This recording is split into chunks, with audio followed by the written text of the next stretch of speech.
한국교회 성도들 가운데 혼란한 상황이 있었습니다. 2020년 코로나가 있으면서 지금까지는 주일은 무조건 교회에 모여야 되고 예배는 모여드려야 한다는 게 그때까지의 모든 성도들의 생각이었고 교회의 가르침이기도 했습니다. 그런데 그 이후로 모여드리는 예배가 혼동되기 시작했습니다. 물론 그때는 특수한 상황이었죠. 그리고 국가에서도 좀 조심하고 모임을 자제하는 게 전체 사회적인 분위기도 했습니다. 사회가 점점 빠르게 변화되고 바쁘게 됩니다. 예전에는 학생들이 자기가 공부만 하면 됐지만은 체험 활동도 해야 되고 봉사 활동도 하면서 대학을 가기 위한 준비를 합니다. 직장에 들어갔으니까 내가 맡겨진 일만 하면 되겠지 했는데 직장에 계속 남기 위해서 또 자격증도 공부하고 계속 공부를 끊임없이 합니다. 그러다 보니까 한국 사람들이 가뜩이나 바쁜데 더 바쁘기 시작해요. 이 더 바쁜 것에서 이제는 어떤 일이 생기냐면은 우선순위가 있는데 신앙의 우선순위가 점점 뒤로 가기 시작했습니다. 과거에는 이런 질문들이 많았습니다. 나의 존재는 무엇인가? 왜 우리는 존재하는가? 우리는 무엇으로부터 출발했는가 하는 이 아주 근원적인 질문부터 출발을 했어요. 그러다 보니까 자연스럽게 종교에 대해 관심을 갖고 자연스럽게 종교에서 답을 찾으려고 했었습니다. 그런데 요즘은 종교에서 답을 찾으려 하지 않습니다. 아니, 그런 질문조차도 하려 하지 않는다라는 거죠. 그러다 보니까 점점 우리나라뿐만 아니라 전 세계적으로 종교와는 떨어져 있는 삶을 살아가고 있습니다. 이러한 현상에 더해 교회 내부의 문제도 있어요. 물론 전부는 아니지만 점점 신앙생활이 재미없다라고 느끼는 사람들이 많습니다. 제가 주일학교 다닐 때만 해도 교회에 오면은 간식도 주고 게임도 하니까 너무 신세계였어요. 근데 요즘 아이들 보면은 교회보다 더 재밌는 것들이 주위에 너무나 많다라는 거죠. 그러다 보니까 교회 안에 오는 기쁨이 없어요. 중고등부 학생들 예배를 드려보면은 제가 딱 머리에 남는 것을 보면 모든 아이들이 고개를 다 숙이고 있다는 거예요. 그리고 그 뒤에 다 검은색의 아우라가 보입니다. 예배를 드리는 건지 아니면은 지금 버티고 있는 건지. 우리 교회 학생들을 이야기 아니라 대부분의 중고등부 학생들의 예배를 이야기하는 겁니다. 그러다 보니까 또 어떤 이들은 교회 공동체에 같이 교제하면서 참여하다 보니까 불편함들이 생기기 시작해요. 이 불편함이 교회를 떠나는 이유가 되기도 합니다.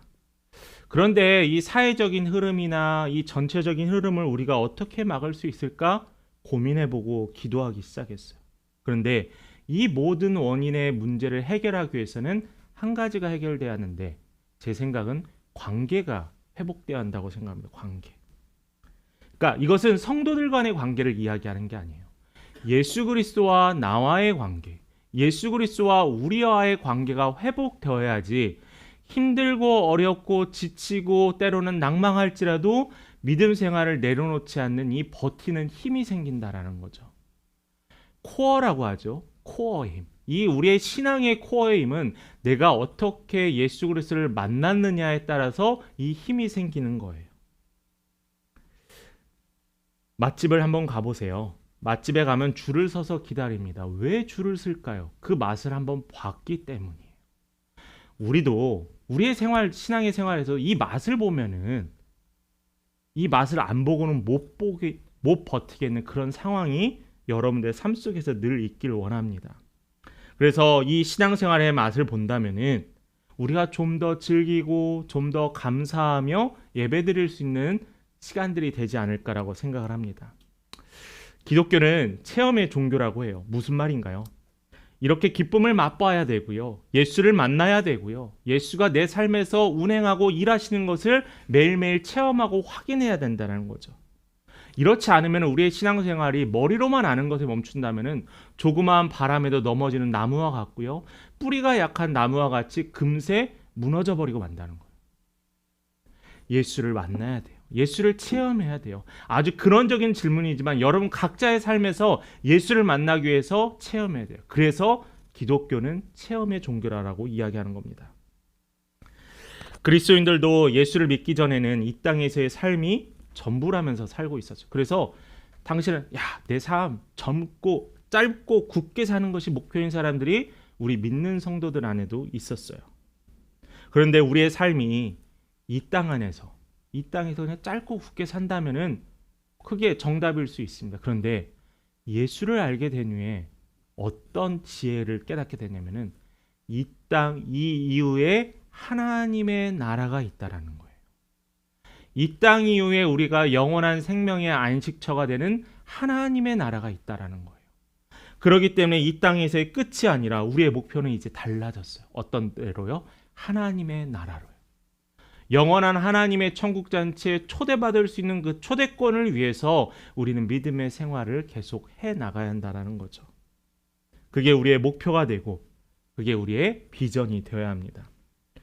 오늘 우리가 이 마지막 시간에 기독교가 체험의 종교인 것을 우리가 말씀을 통해서 좀 확인했으면 좋겠습니다. 기독교에 관한 지식이나 전통적인 교리를 많이 안다고 할지라도 이보다 더 중요한 것은 뭐냐면은 하나님을 아는 거예요. 예수를 아는 거죠. 머리로 아는 게 아니라 삶으로 아는 거죠. 예수님이 사역했을 공생의 당시에 하나님의 율법과 법전에 관해서 아주 빠삭하게 알던 사람들은 그들은 예수를 몰라봤어요. 머리로는 아나 그들을 구원해낼 구원자인 예수 그리스도를 그들은 눈으로 보았음에도 깨닫지 못하고 알지 못하였다는 거죠. 기독교는 하나님이 실제로 살아계시고 예수 그리스도가 우리를 위하여 이 땅에 오셨음을 알고 체험함부터 시작되는 겁니다. 아무리 우리가 많은 것을 알아도 이러한 체험이 없으면은 결국에는 아까 같이 금방 넘어지고 지친다라는 거예요. 우리가 읽는 성경을 보면은 수많은 하나님을 체험한 사람들의 삶의 이야기입니다. 우리가 지난 날에 오후 예배 때 이야기했던 요한, 또 오늘 이야기할 때는 사도 요한, 욕과 사도 요한, 또한 오늘 우리가 본문에서 읽은 다윗, 이 모든 사람들의 공통점은 뭐냐면은 그들이 각자의 삶에서 하나님을 만나고 예수 그리스도를 만났다라는 거예요. 체험했다라는 거예요. 그 누가 나한테 뭐라 할지라도 예수는 살아계십니다라 당당하게 얘기할 수 있는 사람이 바로 이 성경에 등장한 하나님의 백성들이었다라는 겁니다. 그 가운데 오늘 본문은 다윗에 대해서 이야기합니다. 다윗이 어떤 사람이요? 이스라엘 가장 위대한 왕. 지금도 이스라엘 백성들의 가장 위대한 왕이 이 다윗이었고요. 또 이 다윗은 위대한 왕뿐만이 아니라 하나님께 가장 많은 성경의 찬양의 시를 썼던 시편의 중요한 저자였습니다. 무려 150장이나. 그런데 이 다윗에게 고난이 없었을까요? 아니요. 다윗에게도 똑같이 고난이 있었습니다. 사울 왕의 핍박을 피해서 도망가기도 했고요. 아들의 반란과 믿었던 신하의 반란으로 피해 있기도 했습니다. 그런데 그가 그럼에도 불구하고 두려워하지 않고 견딜 수 있었던 것은 이미 그가 만났던 하나님, 그가 이미 체험했던 하나님, 그가 어리고 약했지만은 사무엘을 통하여서 이스라엘의 위대한 왕이라 될 것이다라는 그 약속의 말씀을 붙잡고 그는 버티고 견뎠다라는 거예요. 만일 그에게 하나님과의 이런 만남이 주기적으로 없었고 체험이 없었다면은 다윗도 똑같은 인간이었어요. 인간적인 배신감에 치를 떨었을 수도 있습니다. 그러나 다윗은 그러지 않았어요. 왜요? 그가 체험한 하나님이 있기 때문입니다. 오늘 우리가 읽은 시편 18편 1절에서 3절에 보면은 다윗이 체험한 특별한 하나님의 속성들이 등장을 하게 되는데요. 8가지의 하나님을 발견하게 됩니다. 이 발견한 것은 다윗이 예전부터 지내왔던 그 하나님에 대한 이야기의 진리나 가르침이 아니라 이 하나님은 어떤 하나님이냐? 다윗의 하나님이었다는 거죠. 우리 1절과 2절을 우리 함께 좀 천천히 읽어봤으면 좋겠습니다. 같이 읽겠습니다. 시작. 나의 힘이신 여호와여, 내가 주를 사랑하나이다. 여호와는 나의 반석이시오, 나의 요새시오, 나를 건지시는 이시오, 나의 하나님이시오, 내가 그 안에 피할 나의 바위시오, 나의 방패시오, 나의 구원의 뿌리시오, 나의 산성이시로다. 아멘. 자, 다시 1절 앞으로 한번 봐주시겠어요? 1절부터 2절까지 8가지의 하나님이 등장합니다. 그런데 이 모든 글에 2절도 한번 보시겠어요? 이 2절까지 보면은 그 앞에 하나님의 속성을 이야기하면서 하나님의 능력을 이야기하면서 어떤 말이 들어가냐면 나의라는 말이 들어가요. 나의. 이 나는 누구예요? 다윗의 하나님이에요. 다윗의 힘, 다윗의 반석, 다윗의 요새, 다윗을 건지시고 또한 다윗을 바위시고 방패고 구원에 뿌리고 산성이신 다윗의 하나님이었다라는 거예요. 양을 치며 어렸을 때 물리친 악한 짐승들이 하나님의 힘이었음을 그는 알고 고백합니다. 골리앗과의 싸움에서 이겼을 때도 하나님께서 그와 함께 하시고 그를 도우셨다는 것을 그는 체험했어요. 수많은 전쟁을 통하여서 그가 승리할 수 있었던 이 모든 비결은 바로 하나님이 나와 함께 계신다는 것을 체험했기 때문에 가능했습니다. 또한 다윗이 아까 이야기했던 것 피할 바위가 됐던 것을 나를 쫓는 대적과 나의 아들로부터 피했을 때도 다윗은 체험했어요. 어떤 하나님을요? 나의 하나님을요. 다윗의 이 믿음의 단단함과 다윗의 이 믿음의 비결은 그의 삶에서 끊임없이 만나고 체험했던 하나님의 그 힘 때문에 그가 버티고 견딜 수 있었다라는 거예요. 자, 그런데 여러분이 방금의 이 시편의 다윗의 고백을 들으면서 여러분들 마음에 어떤 생각이 드세요? 혹시 부러우십니까? 부러움도 못 느낀다면은 조금 심각해요. 부러워해야 돼요. 우리는 누군가가 내가 갖지 못한 것을 가졌을 때 부러워합니다. 저 사람은 좋은 것, 저 사람은 이쁜 것, 저 사람은 맛있는 것, 비싼 것 부러워해요.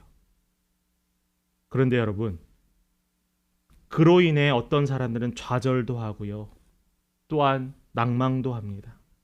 철저하게 패배감도 누리는 사람도 있어요. 그런데 여러분, 그런 세상에 가지고 있는 썩어져 갈 것을 위해서 부러워하지 마시고 여러분, 다윗이 만났던 하나님과 같이 이 건강한 질투를 해야 돼요. 다윗이 만난 하나님을 우리는 부러워해야 돼요. 왜요? 하나님 나도 저렇게 만나주세요. 하나님 내 삶에서도 나의 방패가 되어주세요. 나의 방패가 되어주신 하나님을 만났습니다. 체험했습니다. 당당하게 이야기할 수 있습니다라는 고백이 있어야 한다는 거죠.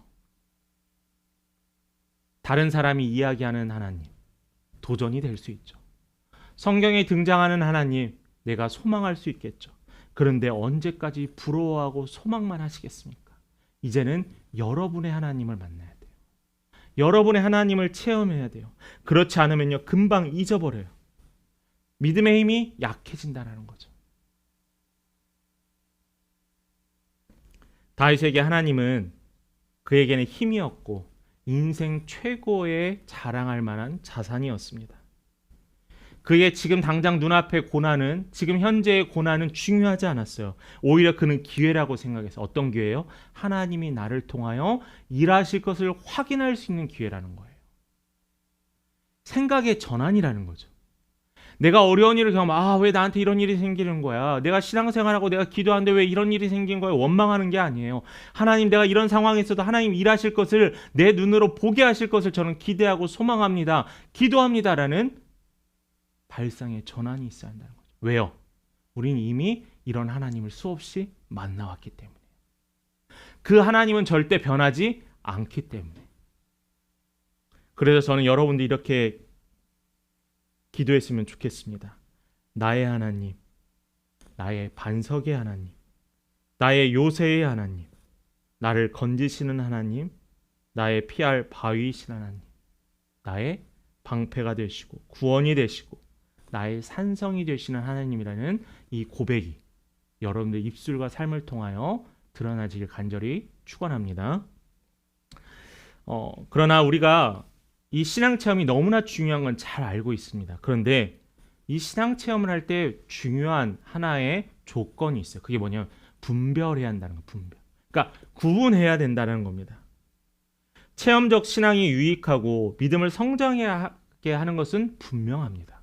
믿음이 단단하게 하시는 것 당연해요. 그런데 이 체험 자체가 우리 신앙생활의 목적이 되어서는 안 된다는 거예요. 누가 저런 체험을 했대. 그 체험이 목적이 된 게 아니라 그 체험을 통해 일하시는 하나님이 나에게 비전이 돼야 한다는 거죠.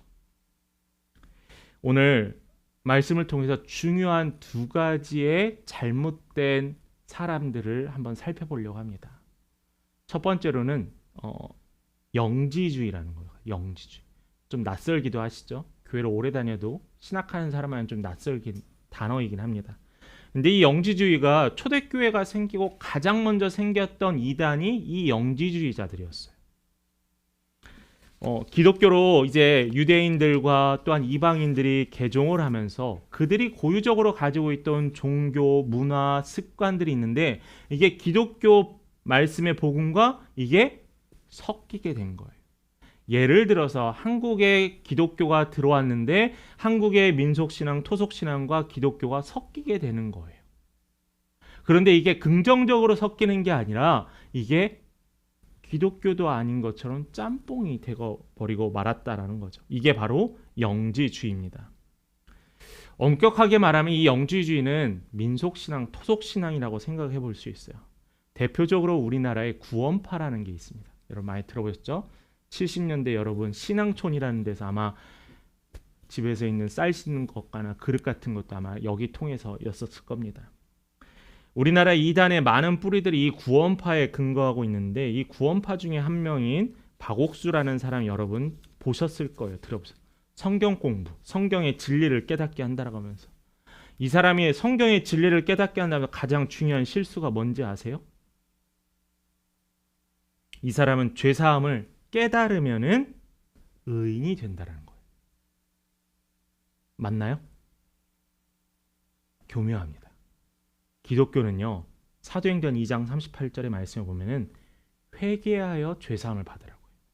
그러니까 기독교는 회개로 시작해서 회개로 마치는 거예요. 그런데 여기에서 그냥 깨달으면 다 모든 것이 용서된다는 겁니다. 성경에 아주 교묘하게 그걸 섞은 거예요. 깨달은 게 회개가 아니냐고요? 아니에요. 회개는 눈물로써 나의 죄를 예수 그리스도의 이름으로 구원받고 용서받는 게 회개라는 거죠. 그들의 주장은 그냥 듣기 좋은 즐거움이었을 뿐입니다. 이러한 구원파의 또한 유형도 있습니다. 바로 우리가 너무나 잘 아는 신천지라는 거죠. 이들의 영적인 교만이 뭐냐면은 나만, 특별한 사람들만 구원받는다라고 유혹해요. 그런 거 있잖아요. 우리도 너는 사랑받기에 특별한 사람이야. 너는 대단한 사람이야. 너를 위해서 하나님 구원하셨어. 근데 이 말이 여기에는 숫자의 14만 4천. 지금은 그 숫자가 늘어서 그 가운데 특별히 헌신하는 자들을 택한다라는 그냥 교묘한 말바꾸기로 그들은 사람들을 유혹합니다. 뿐만 아니라 하나님의 뜻을 알아야만 믿을 수 있고 믿은 후 행할 수 있다라고 주장해요. 그러면서 마치 자신들이 보혜사 성령이고 왕이고 이 땅의 진실한 목자라고 그들 스스로를 불러요. 그런데 여러분 보세요. 그 어느 누구도 예수 그리스도 외에는 하늘에 이를 자가 없다라고 성경에 기록되어 있습니다. 그들의 교주, 그들의 특별한 사람들을 통하여서 하나님의 나라의 하나님을 예수 그리스도를 만날 수 있는 그 어떤 도구도 없다라는 거예요. 이러한 유형들도 있었습니다. 한국 교회 안에 정말 치유의 특별한 은혜가 있고 예언의 은사가 있으셨던 분들도 많이 있었습니다. 감사할 일이죠. 그런데 이분들이 맨 처음에는 예수 그리스도의 이름으로 하나님의 이름으로 사역을 했는데 그 사역을 통하여서 그들이 받는 사람, 하나님이 일하시는구나 라고 깨달았던 사람들이 이제 나중에 어떻게 되냐면 점점 그 사람에게 집중하기 시작해요. 그 사람 때문에 이러한 능력이 일어났다. 그 사람 때문에 이러한 일들이 일어났다라고 그들이 착각하고 그들에게 미혹하게 한다는 거예요. 여러분, 자신들만을 통해야 한다는 이 무지하고 교만한 자들, 하나님은 그들을 벌하실 게 분명합니다.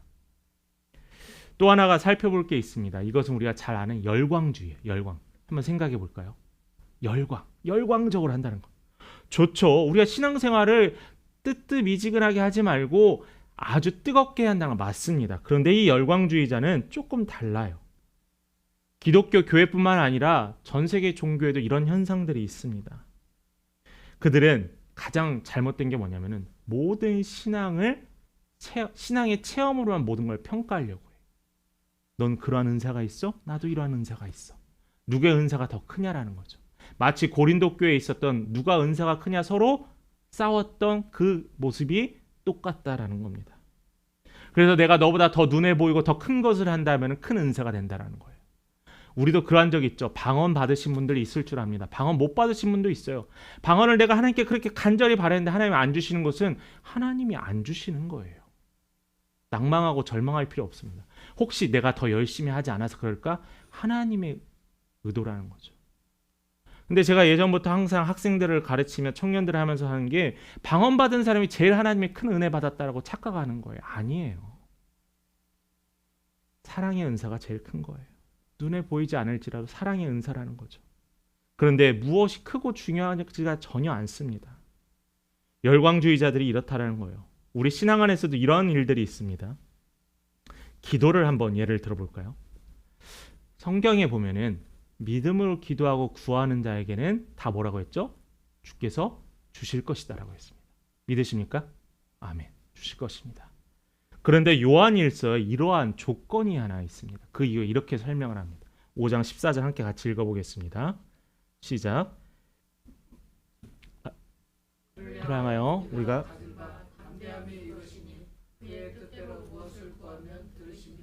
자, 이 말씀 외에 또 이러한 말씀이에요. 우리가 하나님의 뜻에 따라 무엇을 구하는 거예요. 그러면 하나님은 우리의 기도를 들어주나? 조건이 뭐죠? 하나님께서 우리의 기도를 들어주시는데 누구의 뜻에 따라요? 하나님의 뜻에 따라요.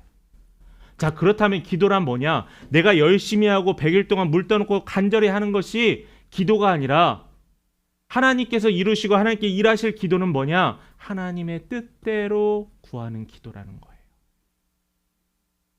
하나님이 나를 통해서 무엇을 하기를 원하시나? 하나님이 여러분들을 통해 어떤 일을 펼치기를 원하시나에 대해서 우리가 알아봐야 한다는 거죠. 찾아야 한다는 거죠. 열광주의에 빠진 사람들의 또 잘못은 뭐냐면 교만이 자연스럽게 뒤따라옵니다. 아까도 이야기했지만 극단적인 체험만, 눈에 보이는 체험만을 쫓아가는 사람들, 결국 그들의 신앙에서는 하나님은 없고 예수는 없고 그냥 특별한 체험만 있어요. 근데 볼까요? 귀신도 능력이 있을까요? 있습니다. 미혹하게 하는 능력도 있고, 예수께서 40일 동안 금식하시고 공생애를 시작하시는 그 가운데서 사단은 예수께 드러났어요. 수많은 사람들에게 들어갔고요. 그 귀신도 능력이 있어요. 그런데 이 모든 능력과 이 체험이 누구로부터 왔냐라는 거죠. 하나님으로부터 출발되었던 것이 하나님이 주신 영적인 은혜이고 특별한 능력인 거지, 사단으로부터 눈속임하는 이 능력은 결국 우리를 어떻게 하죠? 눈속임하여 멸망에 이르게 할 것이다라는 겁니다. 이러한 일들에 대해서 존 웨슬레 목사는 이러한 이야기를 했습니다. 나는 열광이나 과장된 감정이나 내 내적인 감흥으로 유도하는 것을 좋아하지 않는다라고 했어요. 제가 여러분들에게 고백할 것은 학생들이나 그래도 청년들 가면은 기도회를 하죠. 수련회 말씀을 전하고. 근데 말씀을 전할 때 많이 울고 많이 소리 지르고 많은 시간 동안 해야 은혜가 있다는 착각에 빠진 적이 있었어요. 왜냐하면 눈에 보이니까요. 그러기 위해서 음악도 쓰고요. 그러기 위해서 영상도 쓰고요. 그러기 위해서 그들의 마음을 찌를 만한 것들을, 죄책감을 느낄 만한 것들을 외칩니다. 그런데 이게 하나님의 말씀을 전하는 게 아니라 그렇게 사람들을 빠져들게 하기 위한 나의 방법이 되고 도구가 되었다는 거예요. 혹시 우리는 이러한 잘못에 빠져들지 않는지, 혹시 우리는 이것이 마치 도구인 것처럼 쓰고 있지 않은지 우리는 스스로 돌아봐야 되는 거예요. 그래서 요한일서 4장 1절에서 분명히 우리에게 말씀합니다. 같이 함께 읽어보겠습니다. 시작. 사랑하는 자들아, 영을 다 믿지 말고 오직 영들이 하나님께 속하였나 분별하라. 많은 거짓 선지자가 세상에 나왔습니다. 우리한테 경고하는 게 뭐예요? 많은 거짓 선지자가 세상에 나왔습니다. 너희가 무엇이 주의 뜻인지 분별하고 이 능력이 누구로부터 출발했는지 분별하라고 해요. 누가요? 요한일서를 쓴 사도 요한이요. 여러분, 마지막 때가 다가올수록요, 분탕치는 사람들이 너무나 많아요. 교묘하게 속이는 사람이 많아요. 여러분, 주께 도움을 구하며 분별하는 은혜가 함께하기를 간절히 소망합니다. 자, 그렇다면 우리가 결단해야 될 게 있어요. 하나님을 올바로 경험하는 매일매일이 되시기 바랍니다. 지금 이 자리에 여러분 예배를 참여하면서 참석하시면 예배를 드리면서 여러분들에겐 소망이 있을 거예요. 이 자리에 하나님이 함께 하심을 여러분 믿습니다. 성령님께서 우리를 일하신다는 것도 우리는 알아요. 그렇지만 하나님을 우리 올바로 경험합시다. 그게 중요한 거예요. 여러분, 하나님의 뜻과 음성을 어떻게 듣습니까? 제가 자주 이야기하는 이야기이기도 하지만은 먼저 이미 우리에게 이야기하신 약 4,000년간 쓰여졌던 하나님의 귀한 이 말씀이 우리에게 인도자가 되는 거예요. 주일의 말씀을 듣고 주일의 말씀을 통하여서 결단하는 것이 하나님의 우리의 음성이 되는 거예요. 기도 시간에 내 마음에 주시는 계속되는 말씀이 하나님의 뜻이 되는 거예요. 내가 지금 이 시간을 보내면서 나의 환경에 이루어지는 모든 것들이 한 곳으로 향해 갑니다. 그게 하나님의 뜻이라는 거예요. 믿음의 형제와 자매들과 서로 교제하며 그 교제 가운데 나에게 깨달음을 주십니다. 그게 하나님의 인도하심이라는 거예요. 여러분, 이렇게 하나님의 음성을 분별함으로 말미암아, 따름으로 말미암아 여러분의 삶에서 열매가 맺히게 된다는 거예요. 열매는요, 다른 게 아니에요. 하나님의 뜻을 알아가고 하나님을 체험하는 것이 우리의 삶의 열매입니다. 그래서 여러분께 간절히 권합니다. 하나님의 풍성한 은혜를 경험하시기 바랍니다. 영적 경험은요, 축적되면 얼마나 좋겠어요. 여러분들이 매일매일 적금을 1,000원씩 든다라고 합시다. 그 돈이 어떻게 되죠? 하루가 지나고 이틀이 지나고 3일이 지나면 그 돈이 점점 생기게 되죠. 그런데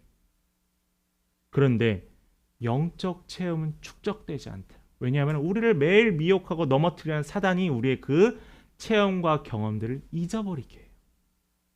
그래서 우리는 어떻게 해야 돼요? 그렇다면 매일매일 채워줘야 한다는 거죠. 과거에 내가 교회에서 어떤 활동을 했어. 과거에 내가 이런 하나님을 만났어. 과거예요.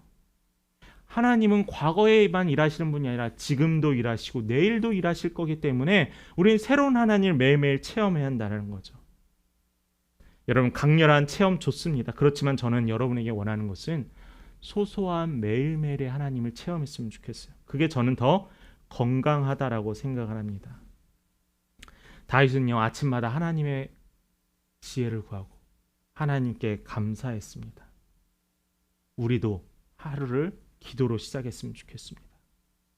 운전을 하시고 어딘가를 이동하다가 찬양의 가사가 나의 마음을 움직입니다.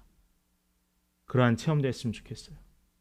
아침에 학교를 가는데 뜨는 해를 보면서 저 뜨는 해를 보며 하나님은 정말 놀라운 창조주이시구나. 그러한 고백이 있었으면 좋겠어요.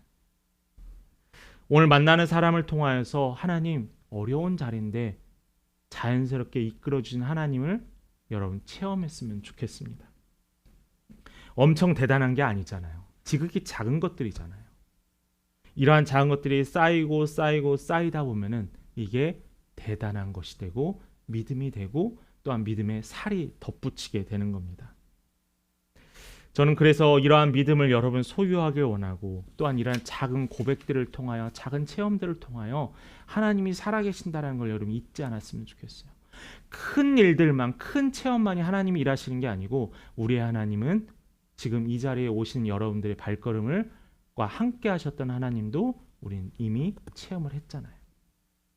이게 바로 영적인 선순환입니다. 이러한 순환들을 통해서 하나님의 뜻을 발견하고요.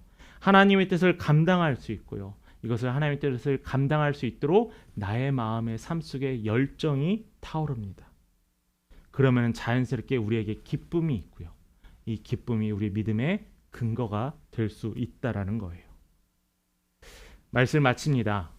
오늘 여러분 주보에 보면은 산상변모주의라고 있습니다. 산상변모주의는 뭐냐면은 예수님께서 제자들을 데리고 산에 올라가셨을 때 예수의 모습이 변한 그 날을 기념한 주의를 산상변모주의라고 합니다. 그리고 이 산상변모주의에 끼어 있던 수요일을 사순절의 시작인 제수요일이라고 합니다. 작년에도 이때 이 이야기를 했어요. 2024년의 사순절은 어떻게 보내시고 어떤 마음으로 맞이하시겠습니까? 2025년에도 동일한 질문합니다. 2025년의 사순절을 어떠한 마음으로 보내시겠습니까? 바쁘고 분주하세요? 해야 될 게 많으세요? 내년도 있을 사순절에 아니요. 2025년에 만나게 하실 하나님의 사순절은 또 다르다라는 거예요. 이 기간 동안 하나님을 기대하십시오. 그리고 하나님을 만나세요. 예수의 고난과 죽음에 동참해야 합니다. 믿음의 여정에서 기록된 하나님의 말씀을 체험하는 것은 너무나도 중요한 거예요. 그리고 하나님을 만나시고 하나님을 만나기를 사모하시고 그리고 하나님 만나달라고 기도하시길 바랍니다. 지난 5주 동안 믿음의 네 기둥, 신앙의 네 기둥에 대해서 나누었어요. 기억하세요? 첫 번째는 말씀이었고요. 두 번째는 전통이었습니다. 세 번째는 지난주에 나왔던 이성, 지혜였고요. 오늘은 체험, 경험입니다. 믿음의 생활에서 어느 것 하나만 한다고 해서 믿음이 잘 자라고 건강한 신앙이 하나님이 원하시는 그리스도인으로 자라는 건 절대 아닙니다. 이 네 가지가 서로 어우러져서 서로 보완해서 우리의 믿음이 점점 성장해 간다라는 거죠. 우리는 말씀이 기준이 되어 오랫동안 많은 신앙의 선조들로부터 쌓아온 거룩한 전통을 통하여 하나님께서 주신 지혜와 이성을 통해 살아계신 하나님과 매일매일 동행하시길 간절히 축원합니다. 그래야 우리는 생명을 소유할 수 있어요. 영원한 생명을 소유하게 됩니다. 성도님, 이 중요한 사실을 통해서 여러분들의 믿음이 깊어지고요. 여러분들의 믿음의 시선이 넓어지기를 간절히 축복합니다.